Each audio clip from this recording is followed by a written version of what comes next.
blockbuster hollywoodien. Surtout si les résultats espérés se confirment, ça changerait la vie des patients para ou tétraplégiques à cause d'une rupture de leur moelle épinière. Parce que depuis 10 mois à Miami, un essai clinique de phase 1 teste pour la première fois chez l'homme une stratégie d'auto-greffe de cellules contre la paralysie. À l'origine de cette mobilisation, Marc Buo, c'est pas facile à dire. Buoniconti. Ah bah voilà, c'est aux origines italiennes ça. Ça doit être ça, oui. En tout cas, c'est lui. Il s'est retrouvé bloqué dans un fauteuil à 19 ans. Gérald Zamanski, François Rochelle et Johnny Dacosta l'ont rencontré. Depuis 28 ans, Marc Buoniconti est tétraplégique. Sa vie a basculé le 26 octobre 1985 sur un terrain de football dans le Tennessee. J'ai fait un plaquage comme j'en avais fait des milliers avant.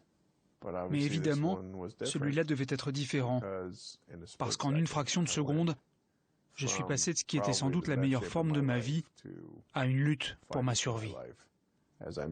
Quand j'ai fait le plaquage, mon corps s'est effondré brutalement, et avant même que je touche le sol, je savais que j'étais paralysé. Et quelques heures plus tard, son père est arrivé à son chevet. J'étais vraiment mal. Je ne pouvais pas parler. Je ne pouvais pas respirer. J'étais vraiment très faible. Et je regardais mon père. Il pouvait lire dans mes yeux. Papa, aide-moi. Et il m'a alors promis qu'il ferait tout ce qui était en son pouvoir pour m'aider. Collecter des fonds et sensibiliser l'opinion pour aider son fils. Et cette promesse fut vraiment l'inspiration du projet Miami.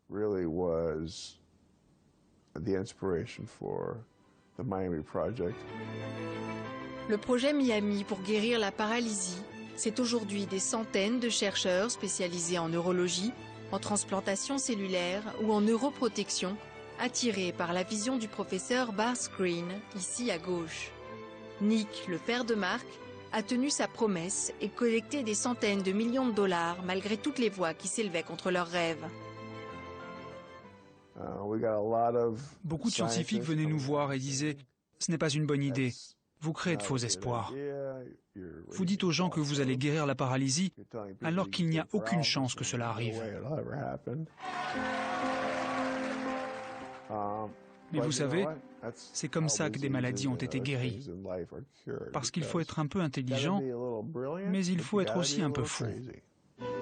Car ceux que l'on traitait de fous, promettant l'impossible, ont été les premiers à obtenir l'autorisation de commencer cette année un essai clinique chez l'homme pour tenter de réparer les lésions de la moelle épinière.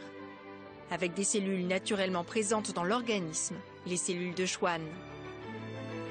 Les cellules de Schwann se régénèrent après une blessure. Elles peuvent développer des stratégies d'auto-remplacement également pour aider d'autres cellules endommagées. Mais la plus belle chose qu'elles accomplissent, c'est la production de myéline. Et cette myéline est essentielle à la transmission des influx nerveux dans tout l'organisme. L'essai consiste donc à prélever au patient paralysé ses propres cellules de Schwann au niveau d'une jambe. Elles sont ensuite démultipliées au laboratoire pour être réinjectées 3 à 5 semaines plus tard, là où la moelle épinière a été rompue.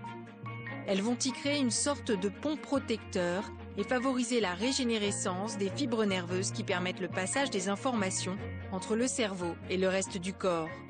La sécurité de ce dispositif a déjà été testée sur 3 patients récemment accidentés. Nous sommes vraiment confiants. Nous allons pouvoir passer au niveau thérapeutique avec de très bons résultats. Et une fois que nous les aurons obtenus pour les paralysies récentes, nous pourrons traiter les plus anciennes.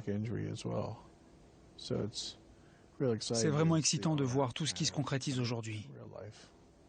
Un véritable espoir, puisque les animaux traités par cette thérapie cellulaire ont récupéré entre 70 et 80% de mobilité.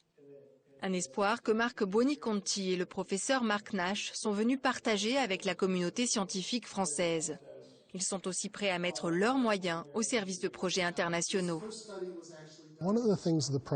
Une des choses que le projet a changé, c'est qu'il nous a rendus plus ouverts.